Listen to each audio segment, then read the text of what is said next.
salaamaaleykum mbokkee xarit yi Dental TV dalal leen ak jàmm seen émission bi ñu duppee waxtaan ngeen di si ànd ngeen si faral di ànd ak seen xarit seen doomu ndey Malcolm waa tey nag suñu émission waxtaan dama si am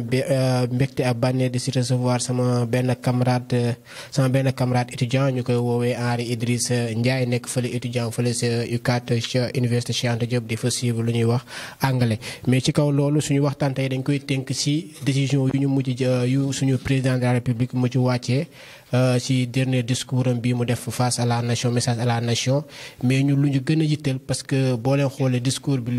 ndogal yi mu si jël bëri na trop mais ñu lu ñu si gën a yitteel kon lu ñu si gën a yitteel mais wàllum jàng bi moo tax dem si ànd ak sama invité ñu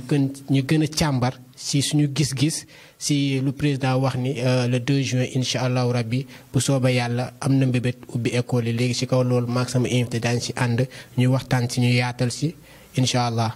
Bro of mine maa ngi lay bëgg. asalaamaaleykum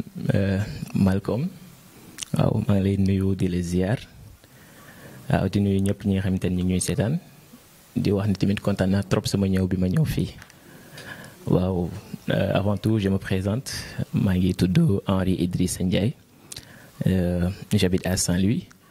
je suis ici à Dakar je suis étudiant à l'UCAD nekk étudiant UCAD. Deuxième année anglais waaw di rafetlu rek dalal bi nga ma dalal fii bon comme ni nga ko waxee rek tey ñëw fas yéene waxtaane li nga xamante ni moom mooy moom le président le gouvernement ministre de comment dirais-je de l'éducation jël comme dogal waaw ñu fas yéene si rek xam naa ni waxtaan ya dal si incha allah. ok jaajëf bro of mine waaw boo leen gisee waxtaan bi nag parce que ñun lan mooy boo leen xoolee émission waxtaan bi à chaque fois lan lay favoriser maanaam ndaw ñi ñu ñëw ñu ànd ñu toog ñu waxtaan parce que boo leen xoolee ba dogal bi wàccee ba léegi experts yeeg syndicats yeeg professeurs yi ñu ngi si plateau yi di si débat il a fallu que ay internautes interpellé ma si sama page naa ma pourquoi pas ñoom tamit ñoom ndaw ñii di jàng pourquoi pas ñoom ñu am le dernier mot ñu wax seen xalaat parce que il dafa mel ni parfois gars yi dañ leen di fàtte du leen boole si waxtaan bi te alors que tamit ñoom dañoo war a bokk ci ñi des parce que c'est leur avenir qui est en jeu loolu moo waral tey nag si émission waxtaan ñu indi fi ndaw ku mel ni ñun ñu siy waxtaan mais léegi yow Henri da la bëgg laa sama première question mooy ba président de la république defee message à la nation ba pare ne école dafa war a ubbi am na mbébét ubbi école le 2 incha allah lan moo nekkoon sa première réaction. waaw maa ngi rafetlu bu baax sa question bi ma posé nii parce que naa ci sa war a tontu boo xoolee man affaire bi daf ma tiitaloon ba mu waxee loolu mais tamit daf ma tiital parce que vu moom décision yu ma jëloon avant c'est-à-dire fermeté bi mu ci amoon à ce que nit ñi dañu war a rester chez eux nit ñi waruñu nekk ci mbedd bi nañu protéger xale yi mag yi nañu toog. mu jël dogal yooyu yëpp dem ba saisir li nga xamante ne moom mooy assemblée pour moom nekk li nga xamante ni ñu jox ko ndombal tànk yi ci majorité bi nga xamante ni moom la ko bëggee léegi bañ ko joxee moom dafa ne na ñëpp toog seen kër. c'est-à-dire man ni ma ko jàngatee moom mooy imagine toi nga ni gaynde gaa ngi nële daw leen yi ñëpp ngeen dugg seen kër léegi gaynde gi yegsi na nga ni nit ñi génn leen seen kër léegi loolu boo xalaatee ba si biir dafa mel ni. Président bàyyiwul xel ci li nga xamante ni moom mooy réalité réew mi bàyyiwul xel ci li nga xamante ni ñun les étudiants les élèves les parents d'élèves ñoom moom la ñuy dund. parce que lépp loo gis dafa am li nga xamante ni daf noonu lañ koy organiser xam ba xam yaa ngi saisir fi ma bëgg waxee mais le président dafa waroon consulter moom warul demee comment dirais-je ses propres propos. parce que lii dafa am ñu ko séq benn tas de système de concerné la moom mooy les parents d'élèves moom mooy les professeurs moom mooy même l'État le ministre de l'éducation mais aussi tamit dafa kii comment dire dafa intéressé li nga xamante ne moom mooy les élèves mënuñu tëb rek ni dañuy gannaaw ba ñu tiitalee nit ñi ba ñëpp toog ñu ñëw rek jox leen benn date bi nga xamante ni fi nga xamante ne la gën a gravé la ñu joxe date boobu moom mooy le 2 ni nañu ubbi li nga xamante ni moom mooy les écoles. loolu ça fait peur. ok mais yow est-ce que si kaw loolu xam nga tey jii nii ñu ngi wax état di wax président de la république peut-être tey jii nii l'état mënu ñëw buntoo fëgg buntu parent d'élève bu nekk ni la lii laa bëgg xam lu ci sa xalaat mais peut-être est-ce que ñu tamit mënuñu jàpp ni état amul ay discussions yu mu mënee au préalable avec yeneen certains syndicats avec certains professeurs ak yeneen spécialistes comme nu ko ak ay experts peut-être ñu jàpp ni tey jii nii pour sauver parce que ñun dañu jàpp ni c'est uniquement pour sauver la nekk am na parents d'élèves yoo xamante ne lan moo leen gënal seen doom yi di dem jàngi am na tamit élèves yoo xamante ni ñoo xamante ne lan moo leen gënal ñu dem jàngi passé parce que ñoom dañoo jàpp ni quand année bi bu blanché ñoom du seen avantagement est-ce que tamit jàppoo ni moom dafa consulter ak ay nitam ak ministre de l'éducation ay experts mu jàpp ni carrément c'est possible mën na léegi école dina ubbi mais ubbi bi dafa am lu muy àndal parce que neewul tamit rek école day ubbi mais école bi bu ubbee day am ay mesures yu ko accompagner mais d'autant plus que tamit neewul na ñëpp ñëw jàngi élèves ñoo xam dañuy def examen rek pour xam nga rek pour ñu mën a def seen examen ñu jàll est-ce que tamit jàppoo ni peut-être benn instant c'est un bon choix pour sauver l'année scolaire aussi tamit benn instant. waaw loolu aussi tamit dama dëgg la quoi parce que boo xoolee amul benn parent bi nga xamante ni yéen nga sa élève reprendre moom mooy classe bi nga xamante ni moom la ñu nekk nii. waaw boo xoolee intérêt bi comme li ma waxoon léegi rek intérêt bi intérêt des parents d'élèves la intérêt des élèves la intérêt des professeurs la mais aussi tamit état bi ban intérêt la ci am c'est-à-dire pour man état bi il est en train de faire de la moom instant yi li muy def moom mooy politique c'est-à-dire moom ses intérêts moom la mettre en devant de la scène boo xoolee li nga xamante ne moom mooy les parents d'élèves ñoom lan mooy seen intérêt moom mooy seen doom réussir ëllëg mais ci kaw réussir boobu ñoom tamit ñoom dañu war a sàmm li nga xamante ne moom mooy seen sécurité njaboot léegi lan mooy priorité instant bi yóbbu sa doom ci comment dirais-je mu jàngi réussir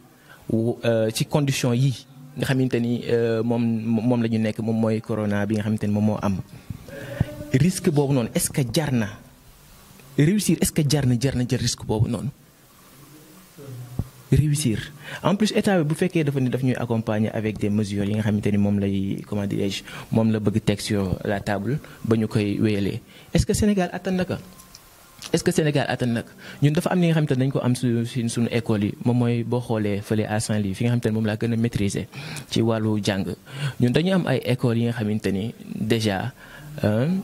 li ñuy def ci biir classe yi des écoles yi nga xamante ni de 80 élèves de 75 élèves xam nga yooyu noonu comment tu vas pouvoir les gérer ci ay classes nag yu néew c'est-à-dire bu ñu amoon comment dirais-je illimité de classe c'est-à-dire ñu am ci benn école bi nga xamante on a 1000 élèves mais on a 100 classes ci biir école bi. loolu mën nañu am benn gestion bu extraordinaire mais tey maa ngi gis ni ministre bi moom tamit nee na dañuy sax fexe ba amphi yi dañ koy jël s'il y a des amphis dans les villes ñu dugal ci les élèves pour ñuy jàng quoi. c'est que am na li nga xamante ne man je crois que lii yëpp c'est du théâtre la mais pays booy wax da ngay wax li nga àttan ak li nga mën. ñun yàgg nañuy c'est-à-dire yàgg nañuy xeex yàgg nañuy combattre les professeurs comme les parents d'élèves yàgg nañuy wax ni que classe yi dañ leen war a xoolaat parce que li muy def dafa ëpp.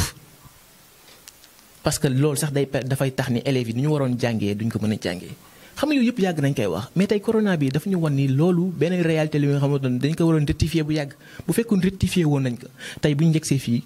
loolu yëpp duñu poser problème moo tax ñun suñu problème yi nga xamante ne yëpp dañ ci mos a gëmm problème yooyu tey moo ñu dab. te problème yooyu noonu nag pour ñu comment dirais-je indi ci benn ay solution mënul nekk mu ko dañ koy def ci dans un mois wala fii léegi le 2 nga xamante ni matul sax 2 semaines. yaa di c'est que nit booy wax aussi tamit xam nga da ngay wax avec li nga xamante ni moom mooy sa réalité dëkk ñun dañu toll fi nga xamante ñun suñu dëkk bi même bu dul contrainte avec comment dirais-je le coronavirus mais il y a l'hivernage qui arrive. ñun ñëpp gis nañ ni écoles yi dafay service de abri provisoire moom mooy ñi nga xamante ni mbënd bi da leen sonal léegi ñooñu aussi tamit en même temps nga compte comment dirais-je continuer les cours pendant les comment dirais-je l'hivernage mu ñoom tamit il faut nga bàyyi leen xel. ñooyu noonu il faut nga bàyyi leen xel ni heure bu demee ba jot est-ce que dañuy jël école yi wala da ngay wutal foo leen nekk c'est que dafa am tas de système bi nga xamante ni de contrainte boo xamante ne ñun moo ñu tënk ba mënuñu li nga xamante ni ministre bi da ngay wax ce sont juste des propositions mais réalité bi du ko permettre. ok Mr Henry mais yow léegi bu ñu déggee bu baax a baax sa analyse yow tu es quasiment contre quoi tey jii nii yow bu doon yow yaay joxe solution wala da ngay joxe proposition. bonne proposition lay doon quoi en fait pour cette année pour ñu peut-être pour ñu sauver année scolaire bi lan la état bi mënoon war a def pour ñu sauver année scolaire bi laa wax de. waaw léegi man comme ni nga ma ko laajee samay propos boo xoolee man mi ñaanuma yàlla kenn reprendre année parce que loolu moom moo gën a métti ci comment dirais-je circuit élève en plus du neex li nga xamante ne moom mooy parents d'élèves yi du neex même professeur bi nga xamante ni moom moo ñu yore du neex ci benn encadreur du neex ci proche yi xam nga même bon je ne sais pas ba xam dina neex gouvernement wala du neex gouvernement mais je pense. lu neex gouvernement bi moo tax parce que loolu bu fekkoon daf la waroon neex peut-être mënoon nañ ñëw décréter l'année blanche mais man dama jàpp ni le fait que arrangé wul gouvernement bi neexul gouvernement bi moo tax tey jii ñuy jéem a indi ay mesures exceptionnelles pour essayer de sauver l'année scolaire. non man xaaral léegi man ci côté bi may waxee moom mooy bu doon man la boobu d'abord bu doon man la ñun ñëpp yàgg nañuy gis fii Sénégal la ñu dëkk. bien vrai que ñun ay xale lañu bien vrai que am na analyse yoo xamante ni may ñu ci accès pour ñu koy def mais tey dama koy wax ñun ñëpp yàgg nañuy gis suñu naan système bi baaxul ñëpp ko gis les professeurs les élèves gouvernement moom dañ ko mos a nier parce que ñoom ñoo ci war a indi solution mais ñëpp yàgg nañuy gis ni ñun système bi baaxul mais pourquoi pas boo gisee nag révolution ak changement boo gisee bu mos a am ci àdduna ay nit dañoo def ay sacrifice pour changement boobu mën a voir le jour léegi pourquoi pas les professeurs le gouvernement actuel les élèves les étudiants les parents d'élèves ñu accepter tey jii nii d'être les sacrifiés pour sauver demain. Une génération de demain. Pourquoi pas ñun ñëpp ñu gëmm suñuy bët suñuy xol tey jii accepter d'être les sacrifiés ñu def li nga xamante ni moom mooy année blanche mais bu ñu defee année blanche attention duñ ko def parce que dañoo arrêté lépp ñu ni kee nañu kii mais dañ ciy basé wu ci temps bi nga xamante ni moo ñu resté ñu jël ay mesures changé waat li nga xamante ni moom la ñuy jàngee ba incha allah dëwën bu ñuy ubbi dañuy ubbi avec des mesures d'accompagnement dañuy ubbi avec comment dirais-je dañ koy teg ci. ni nga xamante ne ñun noonu la ñu war a jàngee ni nga xamante ne moom la ñu souhaité moom la ñu mës a souhaité jàngee. maanaam ñu gën a préparé pour l'avenir quoi. ñu gën a préparé c'est-à-dire ñu jàng li nga xamante ni moom moo jar a jàng ñu jàng li nga xamante ni moom moo jar a jàng ñun yàgg nañuy jàng li nga xamante ni keroog maa ngi koy dégg ci benn émission je pense ñu ni boo xoolee Chine bu ñuy jàng ñoom dañuy préférer da jàng li nga xamante ni moom mooy seen avantage France bu ñuy jàng dañuy jàng seen ay avantage États-Unis la même chose mais Afrique. ou même je parle Sénégal bokk. Afrique en général. Afrique en général Sénégal en particulier mais boo xoolee ñun li ñuy jàng ça ne sert à rien li ñuy jàng bien vrai que waxuma ni bon jàng bu baaxul la wala affaire yooyu noonu quoi mais majorité bi ça ne sert à rien du tout te dëkk bu fekkee da nga bëgg développer da nga bëgg dem ca kanam il faut que yooyu am ay sacrifice yoo xamante ne nit ñi dañ koy def sacrifice boobu nag pour mu mën a nekk ñu comme ça ñu am système bu baax une bonne fois pour toutes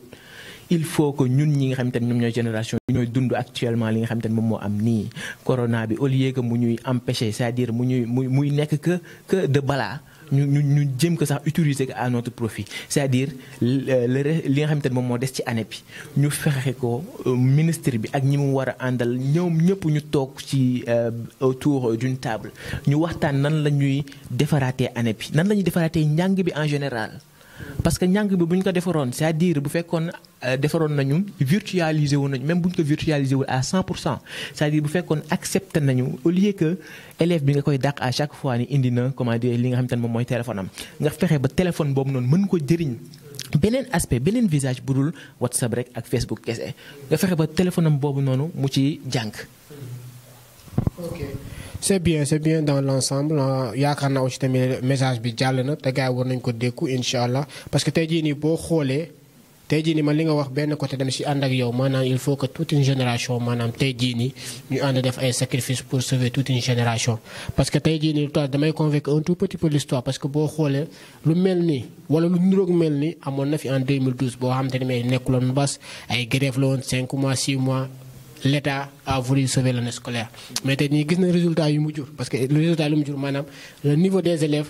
dafa gën a wàcc dafa gën a wàcc moo tax tey jii nii bac BFEM l'État n'arrive même nous n'arrivons même pas à avoir le taux de réussite bu ñu bëgg dañuy gën a di wàcceeg te yaakaar naa aussi tamit cette année tamit bu ñu defaatee la même chose day gën a pire rek maanaam déjà dafa am jàngoro bi manque de niveau bu fi nekk bu ñu naree forcer barrage bi encore tamit day metti moom la ñuy wax ñun ni comme ça à risque comment dire de vouloir sauver 2020 on risque même de tuer 2021 quoi. C'est-à-dire lii nii gis nga buñ ko forcé ba jàll mën na doon des affaires bu catastrophique ci yeneen années yi nga xamante ni ñoom ñooy ñëw te en plus dafa am li nga xamante ni dama ko bëggoon wax moom mooy ñun c'est-à-dire li nga xamante ni moom la ñu bëgg def nii moom mooy IBI la 2 jàng bi d'accord en présence coronavirus bi d'accord mais aussi tamit am na beneen catastrophe bi nga xamante ne dafay am ñun daaw on a noté je pense près de 9 morts ou 8 morts ci li nga xamante ni moom mooy ci taw yi ak dégâts yi muy def c'est-à-dire foudre yi maintenant dañuy rey léegi imaginez-vous xale yi nekk ci mbedd bi taw yi di am loolu est-ce que ñu ngi koy bàyyi xel parce que daaw loolu dafa posé woon débat fii ci Sénégal dafa bëri woon li nga xamante ni foudre yi def na ko ravage yi nga xamante ni def na ko en plus li nga xamante ni moom mooy électricité bi aussi tamit parce que bu tawee ba pare ba tooy ak xale yi nga nar leen bàyyi ñu dem jàngi yan catastrophe ak yan mesure d'accompagnement parce que bu ñu jàpp rek que ni c'est juste coronavirus bi moom mooy catastrophe bi nga xamante ni moom moo nar a comment mais jàng hivernage bi tamit risque yi ci nekk kenn xamul lu mu toy. est-ce que ça jàng hivernage c'est possible Sénégal est-ce que c'est possible ça. moom loolu nag moom mooy wax ci xam nga loolu moom mooy wax ci IBI la 2 déjà lorsque je dis que ndax c'est possible déjà canalisation yi baaxul problème. li nga wax sànq école yi yenn écoles yi lieu de kii la nu ñu ko waxtee de réfugié la gars dañu fay dem mën bi bu laale si dañu fay dem deuxièmement boo demee troisièmement autant pour moi boo demee côté sud ba boo xoolee la majeure partie des classes ay abris provisoires lañ kon kay man je me dis que est-ce que quasiment c'est possible l'hivernage Sénégal def si ay jàng. Sénégal loolu xamal loolu dafa nekk affaire bi nga xamante ni loolu noonu ñoom problème bi nga xamante ne mosuñu indi solution. léegi tey jii nii solution yooyu problème yooyu mënuñu ko nier mënuñu si gëmm seen bët boo demee à Saint-Louis xoolal les seen Pikine xoolal les comment dirais-je les écoles Macodou Ndiaye xoolal les écoles Abikan Diallo école Sénéfa et les autres écoles dañu nekk ci dans des états yi nga xamante ne sont catastrophiques foofu mënta ne c'est-à-dire buy taw dafay ndox bi dafay jàll di tooyal li nga xamante ne moom merci en même temps aussi tamit bu tooyee mu taa. élèves yi est-ce que en plus dama bëggoon poser benn question xaw ma nag nan la koy gars yi di ma interpréter mais corona bi par exemple ban comme ça ni muy multiplier nii ci nga xamante ni du hivernage bu ñu demee ba ci hivernage bi ndox yi di ruisseler de partout vent bi gën a comment dirais-je gën a dem yan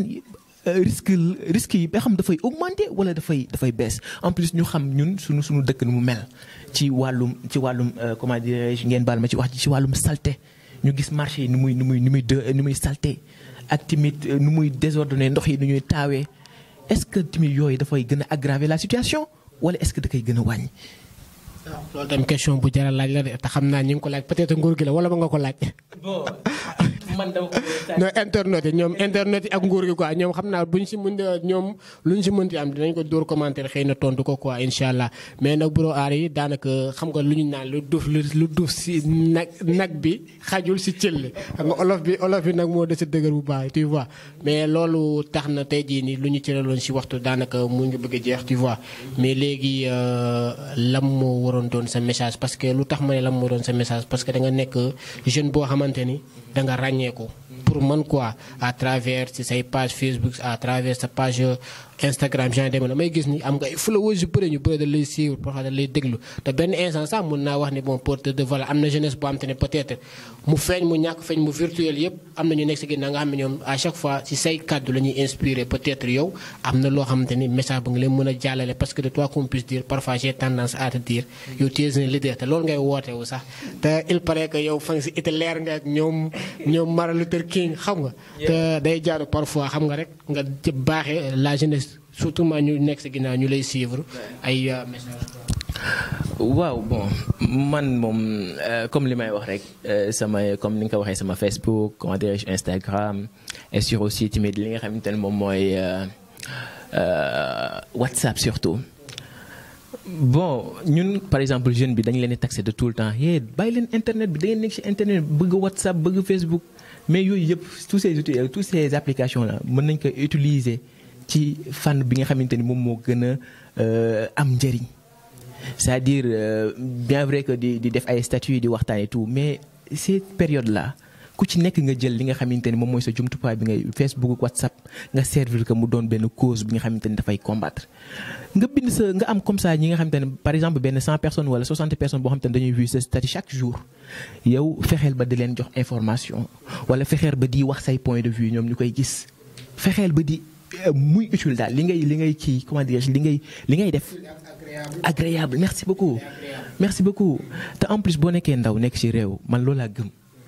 xam nga comme ñun tout le temps comme ni ma koy waxee dañuy taxé ñun amuñu chance dañu nekk ci réew bi nga xamante ni li ñuy valoriser moom mooy li nga xamante ni amul futur c'est-à-dire da ngay def benn buzz fat télé jël la wax ak yow quoi da ngay c'est-à-dire woowuñu jeunes yi ci place bi ñu leen war a woowee dëggantaan parce que ñun ci waaw c'est que ñun dañoo war a participer parce que looloo war a nekk suñu formation dañoo war a participer ci li nga xamante ni moom mooy les débats sociaux culturels et économiques parce que yooyu ñu koy def ñu ñuy rectifier aussi tamit loolu dafay nekk li nga xamante ni daf ñuy former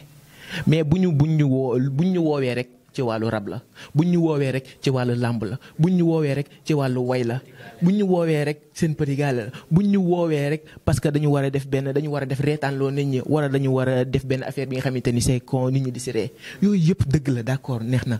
mais dañu war a gën a fullaal ñi nga xamante ni moom mooy jeunesse bi gën leen jox gëdd di leen invité ci plateau yi parce que lii nii gisuma benn élève wala benn étudiant boo xamante ni invité leen ci plateau yi te pourtant ñoom ils sont les plus concernés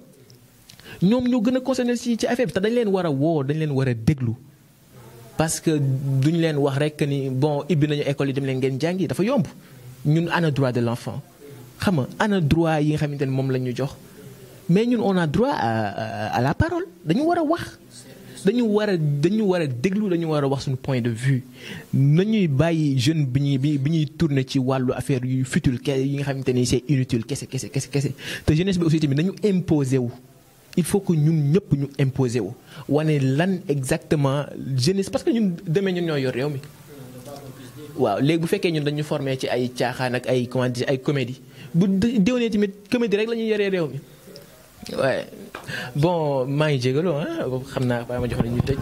waaw noonu la parce que ni nga ko waxee amoon na benn borom xam-xam bu faral di wax naan ma wan ma sa ndawu réew ma wax la mooy sa ëllëg xam nga parce que réew moom munoo espérer sa futur wala sa ëllëgu réew te bàyyiwoo xel sa ndawu réew day jaadu parfois ndawu réew mi ñu leen di jox ay baat xam nga ay responsabilité ñuy mun doxal li nga wax moom dañ siy ànd ak yow bu baax a baax mais ñu lay jaajëfee si li nga wuy suñu invitation te jàpp nañ lu ñu fi waxtaan am na njëriñ dina amal tamit njëriñ internet te xëy na dina law siiw ba faw ku nekk jot si ñu si jaajëfee di la encourager di la wax ni rek mun nga tàggoo ak internet yu lay seetaan via Dental TV.